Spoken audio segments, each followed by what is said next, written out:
Well, I think like it all starts probably with culture, right? So we have like picked this topic like from all the speeches I've been hearing today, right? Culture is not only knowing about things, but also like kind of like instilling, like sharing, building. As well.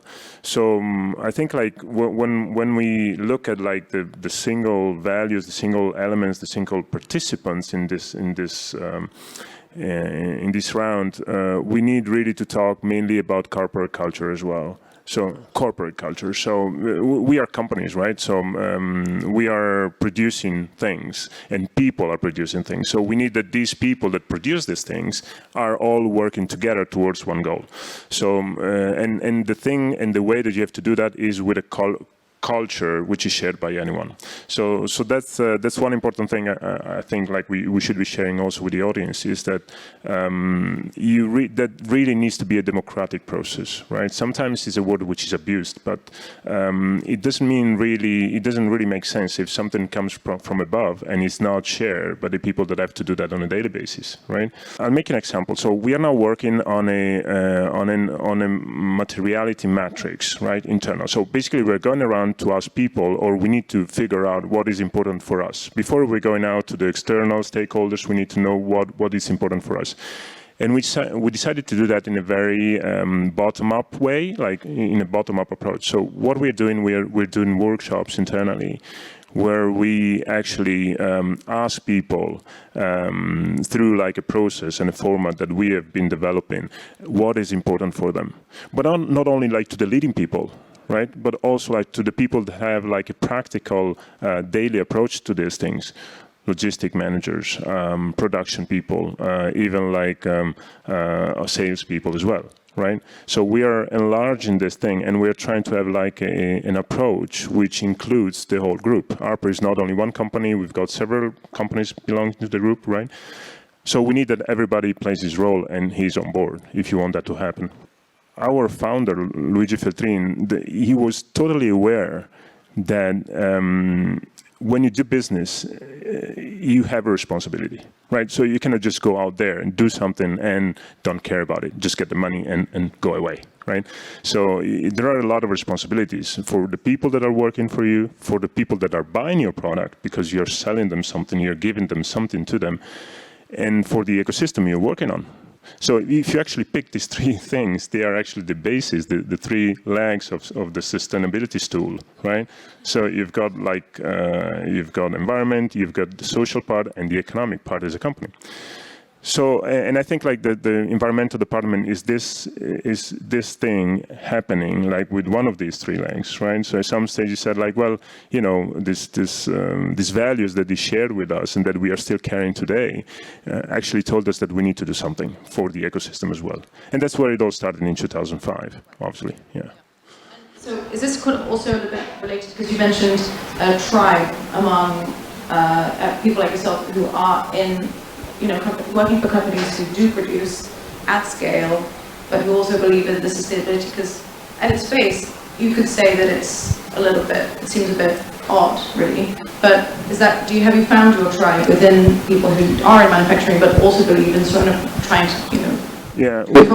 Well, I mean, today is an example, pretty much. So it's quite a big, it's a quite good bunch, right? So we've got interior designers, we've got like architects, we've got producers, we've got any kind of like people that are actually can contribute to this thing. So basically, we are doing we are just one part of the equation, right? We are producers, so our task is to bring out products that these people can also work with, one way or the other.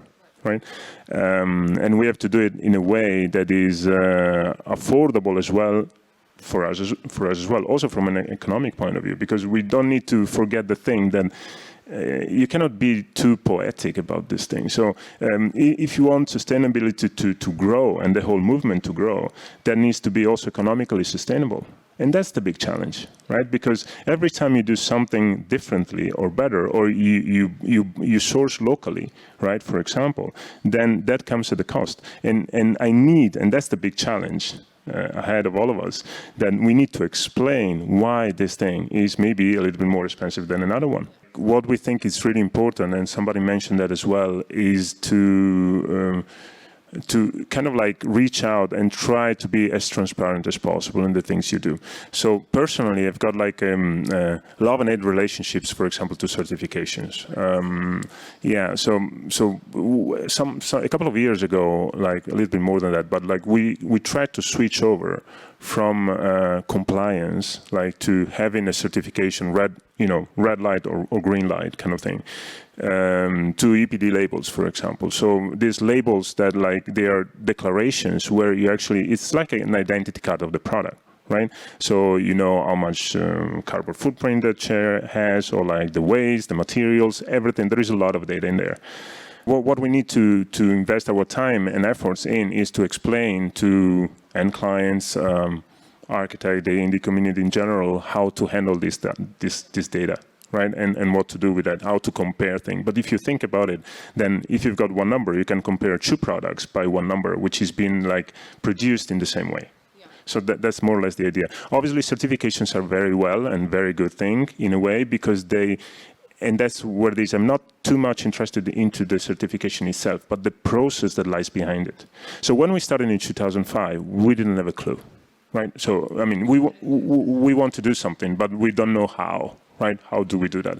So certifications help you because they tell you what you should be doing to get to a good level. For example, Arper is GECA certified. GECA is a specific certification for Australia. It only, is valid in Australia. I mean, like we sell very well in Australia, but not as much as in Germany, for example. So why GECA? Well, that used to be, back then, it was the highest standard you could get. So the highest bar at all. The toughest badge to get. Correct, right? So if you get there, then you had really, you could actually pass all the other certifications, right? So what we try to do is to learn out of that process, right?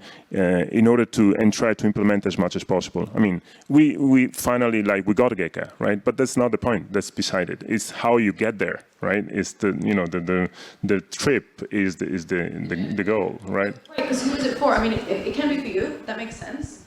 But does the consumer care? More and more. I think it is a process. It is a process. So now they still ask you about certifications, right? So you go out and you pull out your EPD and say like, look, good, it's good, or it's not good, but this is all the data, and they say like, oh, well, okay, but are you green card certified? Right? Or are you whatever certified? And they go like, well, this is telling you more than that. So that's a little bit the problem. Also because from the point of view of a company, you've got so many standards now out there that you will never be able to comply to all of these. I mean, apart from the time and the willingness, it also comes at a cost. So which one do you pick? Do you pick the Swedish one, the Norwegian one, the German one, the Swiss one? Which one do you pick? So being transparent throughout and getting one data which is valid for everybody, then obviously kind of solves the problem a little bit. The problem with sales is that you'll never really share your information with your competitor, right? So you say, well, it's going good, it's going less good, right, that thing, but you'll never really tell a number, right? What is happening on this field in sustainability in general, or environmental friendliness or something like this, is exactly what also Cecilia and Anna were talking before, or, the example is perfect, right? So we are young. We are a young movement, and we need to learn from each other. So we are friends, we are not competitors suddenly, right? So it's not about selling that chair or that armchair. It's about what do you do? How do you cope with this problem? Or what do you do in this case? And then there is a lot of sharing of experiences, which I think is the only, we have no rules, we just have experience at the moment. What I'm trying to say is that we need to go into this all together. Right, and that's the same thing that you do with your suppliers as well, right? So many times you think about sustainability in terms of environmental sustainability, but you have a social part as well, which is really very important as well, right? So when I'm looking back to my suppliers, and some of them they should get better, right? But I'm never, leave them out of my producing process, because, we need to take them on board. That's the only way that we have to make this thing spread so that everybody really understands the value of it. the knowledge of the people that we encounter every day is still actually too low. Right? So we need to invest a lot in sharing information, and that information needs to be understandable as well. So if we go out and talk lingo to people, at some stage they'll say, "Oh wow, cool," and then by the time you get out of the room, then they forgot everything, right? So, but still, we need to scale up information and knowledge in a way that we reach out to everybody, because I can physically go to I don't know how many people in a year, right, and talk to how many people in a year, but that's still not enough. I mean, like, there are plenty of people out there that need to learn from these processes. So all these things like designers, producers, talks, anything helps to reach out to as many people as possible. And that's, I think, the biggest problem we're facing now. Because if at some stage, the people out there, the end user, the client of my client, asks for this thing and says like, look, this is what I want, then the whole thing will start running.